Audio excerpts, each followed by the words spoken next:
Good morning 10th class. ये हमारी आज की वर्कशीट है, वर्कशीट नंबर 16। हम लोग संसाधनों के बारे में पढ़ रहे थे। इससे पहले हमने संसाधनों का वर्गीकरण पढ़ा है, संसाधन किसे कहते हैं और कितने भागों में हमने उनको बांटा था।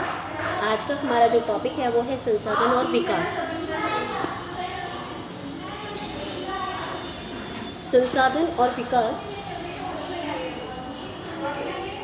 देखिए जो संसाधन है इसके विकास में आने वाली चुनौतियां या कठिनाइयां कौन कौन सी हैं। सबसे पहले जो संसाधन है वो कुछ ही हाथों में है, मतलब अमीर लोगों के हाथों में वो होते हैं और वो समाज के सभी वर्गों में जो है वो सही से डिस्ट्रीब्यूट नहीं हो पाते, जिससे ये होता है कि अगर ये हमारा देश है, जो ये थोड़े से लोग हैं, इन थोड़े से लोगों के पास सारे संसाधन सीमित हो जाते हैं और ये जो इतनी बड़ी आबादी है इन्हें संसाधनों से वंचित रहना पड़ता है, इन्हें संसाधनों का कोई भी भाग नहीं मिल पाता है। दूसरा कारण क्या है, इसका विकास क्यों नहीं हो पाता? अंधाधुंध उपयोग। हम इतना अंधाधुंध उपयोग करते हैं कि जैसे संसाधन सिर्फ हमारे लिए ही हो और हम ये नहीं सोचते कि अगर हम इसी प्रकार अंधाधुंध उपयोग करते रहेंगे तो आने वाली पीढ़ी के लिए क्या हमें ही शायद कुछ समय बाद एक भी चीज़ उपलब्ध ना हो पाए। आप कल्पना कर लीजिए कि अगर घर में जो गैस है, अगर आप उस गैस का बिना सोचे समझे इस्तेमाल करेंगे, अनावश्यक रूप से इस्तेमाल करेंगे, तो ऐसा भी समय आ सकता है कि हमें लकड़ी के चूल्हे पर खाना बनाना पड़ जाएगा। और दूसरा, जब आप इनका अंधाधुंध उपयोग करते हैं तो क्या होता है, ग्लोबल वार्मिंग। पूरे पर्यावरण इतना गर्म हो जाता है कि जितनी भी ग्लेशियर्स हैं, वो हिमानियाँ हैं, वो पिघल जाएंगी। पिघलने से क्या होगा, बाढ़ आ जाएगी। ओजोन परत की कमी, जितनी आप गंदी गैसें छोड़ोगे, जो ये ओजोन गैस आपके वायुमंडल में है, ये हानिकारक किरणों को रोकती है। इसमें छेद होगा तो क्या होगा, सब धरती पर पहुंचेंगी। पर्यावरण प्रदूषित होगा। भूमि क्षरण, भूमि का ह्रास होगा, भूमि का निम्नीकरण होगा। ये सब चुनौतियां हैं संसाधनों के विकास में। अब सतत विकास क्या है और यह क्यों महत्वपूर्ण है? जीवन की निरंतर गुणवत्ता और वैश्विक शांति के लिए, मतलब जीवन निरंतर चलता रहे, एक क्वालिटेटिव जिंदगी हो, पूरे विश्व में शांति हो, उसके लिए संसाधनों का समान वितरण होना आवश्यक है। अर्थात समाज के सभी वर्गों को संसाधन उपलब्ध हो। जीवन के सभी स्थायी अस्तित्व के लिए संसाधन नियोजन की मांग करता है। इसके लिए आवश्यक है कि जो संसाधन हो उनकी क्या हो, प्लानिंग हो। ठीक है।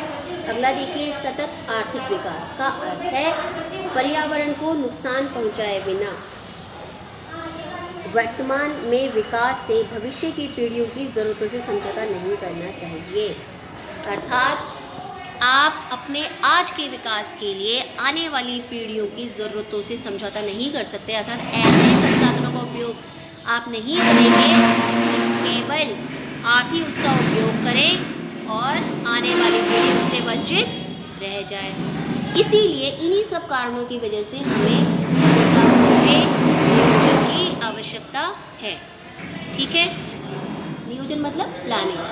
संसाधनों के विवेकपूर्ण उपयोग के लिए संसाधन नियोजन एक व्यापक रूप से स्वीकृत रणनीति है, एक प्लानिंग है। भारत में संसाधनों की उपलब्धता में व्यापक असमानता के कारण यह महत्वपूर्ण है, क्योंकि आपको मैंने अभी बताया कि संसाधन क्या है, कुछ ही वर्गों तक सीमित है। अब ये सभी वर्गों तक पहुंच पाए, इसके लिए हमें संसाधनों की प्लानिंग करना आवश्यक है। कुछ क्षेत्र एक प्रकार के संसाधनों में समृद्ध है, लेकिन अन्य प्रकार के संसाधनों में कमी है। कुछ आत्मनिर्भर है, जबकि अन्य के पास महत्वपूर्ण संसाधनों की भारी कमी है। उदाहरण के लिए लद्दाख में सांस्कृतिक विरासत है, लेकिन वहाँ पानी नहीं है। बुनियादी ढांचा और महत्वपूर्ण खनिजों की कमी है। इसके लिए राष्ट्रीय, क्षेत्रीय और स्थानीय तीनों स्तरों पर संतुलित संसाधन नियोजन, मतलब बैलेंस्ड संसाधनों की प्लानिंग की आवश्यकता है। संसाधन विकास में तभी योगदान दे सकता है, ये संसाधन विकास तभी कर सकता है जब हम उपयुक्त टेक्नोलॉजी के साथ विकास और संस्थागत परिवर्तन सभी हो, तभी संसाधन विकास में योगदान दे सकता है। ठीक है। आगे देखिए, संसाधन नियोजन के चरण, मतलब संसाधन नियोजन में कौन कौन से स्टेप्स आते हैं, क्या करना है हमें संसाधन नियोजन के लिए। सबसे पहले क्या करना है, हमें देश के सभी क्षेत्रों में संसाधनों की पहचान करनी है कि कहाँ पर कौन से संसाधन हैं, ठीक है, कौन कौन से संसाधन उपलब्ध हैं, उनकी एक लिस्ट बनानी है। हमें सर्वेक्षण करना है, फिर मानचित्र बनाने हैं, कहाँ कहाँ पर कितने कितने संसाधन हैं, कितनी मात्रा में है और उनकी क्वालिटी क्या है, ठीक है, उनकी क्वालिटी क्या है, ये पूरा हमें एक लिस्ट बनानी है। सबसे पहला स्टेप है ये प्लानिंग का। दूसरा क्या करना है, संसाधन विकास योजनाओं को लागू करने के लिए, अब जब हमने कोई प्लानिंग करेंगे तो उसको लागू करने के लिए हमारे पास उपयुक्त टेक्नोलॉजी होनी चाहिए, हमारे पास एक्सपर्ट्स होने चाहिए, कौशल होना चाहिए और संस्थागत ढांचे के साथ साथ एक योजना संरचना विकसित करना है। हमें एक प्लानिंग अच्छे से करनी है। उसके बाद समग्र राष्ट्रीय विकास योजनाओं के साथ संसाधन विकास योजनाओं का मिलान करना। उसके बाद इन दोनों को हमें मैच करना है, किसको, राष्ट्रीय विकास जो पूरे देश का विकास है और संसाधन विकास। तो ये 3 स्टेप्स हैं किसके, संसाधन नियोजन के आपको लिखने हैं। उसके बाद संसाधनों का संरक्षण, अतार्किक मतलब बिना तर्क के खपत करना, बिना तर्क बिना किसी कारण के यूज़ करना संसाधनों का अत्यधिक उपयोग, उससे क्या होगा, सामाजिक आर्थिक और पर्यावरणीय समस्याएं उत्पन्न हो जाएंगी। इस प्रकार सभी स्तरों पर संसाधनों के संरक्षण की आवश्यकता है। गांधी जी ने कहा था, हर किसी की ज़रूरत के लिए काफ़ी है, मतलब संसाधन इतने हैं कि सबकी ज़रूरत पूरी हो जाए, लेकिन अगर कोई लालच से इनका इस्तेमाल करेगा तो वो कम ही पड़ेंगे। यह बड़े पैमाने पर उत्पादन के खिलाफ थे और इसे लोगों द्वारा बड़े पैमाने पर उत्पादन के साथ बदलना चाहते थे। और ये आपके पेपर में बहुत बार क्वेश्चन आता है, एक स्टेटमेंट ये आ जाती है कि इस चीज़ का क्या अर्थ है, इस स्टेटमेंट का क्या अर्थ है कि हर किसी की ज़रूरत के लिए हमारे पास सब कुछ है लेकिन किसी के लालच के लिए कुछ नहीं है। तो इसका अर्थ यही है कि प्रकृति ने संसाधन इतनी मात्रा में सबको दिए हैं कि सबकी ज़रूरतें पूरी हो जाएं, लेकिन यदि कोई लालच के रूप में उनका इस्तेमाल करेगा, अपने लालच का पेट भरना चाहेगा, तो संसाधन प्रकृति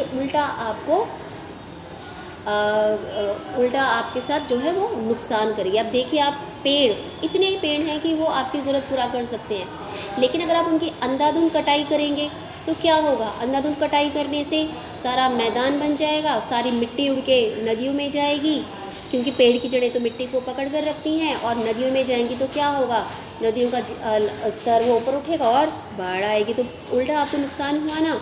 इसी तरीके से आपके पास पेट्रोल है, जीवाश्म ईंधन सब कुछ है, अगर आप इनका अंधाधुंध इस्तेमाल करेंगे तो क्या होगा, हवा दूषित होगी, और कहाँ जाएगी दूषित हवा, आपके ही फेफड़ों में जाएगी। तो ये सारे उदाहरण देने होते हैं जब आपके पास ये क्वेश्चन आता है। 5 नंबर में ये क्वेश्चन आता है, 3 नंबर में आएगा, 3 एग्जाम्पल के साथ इसको एक्सप्लेन करेंगे, ठीक है। क्वेश्चन देखिए, सतत विकास से हमारा क्या तात्पर्य है, यह लंबे समय में कैसे पैदा है, ऊपर आपको दिया हुआ है। कुछ क्षेत्र संसाधनों में बहुत समृद्ध हैं, फिर भी वे अविकसित हैं, क्या कारण हो सकता है, आपको इसका एक उदाहरण देना है। संसाधन नियोजन इस समस्या को हल करने में कैसे मदद कर सकता है, मतलब कुछ क्षेत्र ऐसे हैं जहाँ सब संसाधन हैं लेकिन वहाँ पर वो टेक्नोलॉजी उपलब्ध नहीं हो सकती कि हम उनका उपयोग कर पा रहे हैं, ठीक है ना।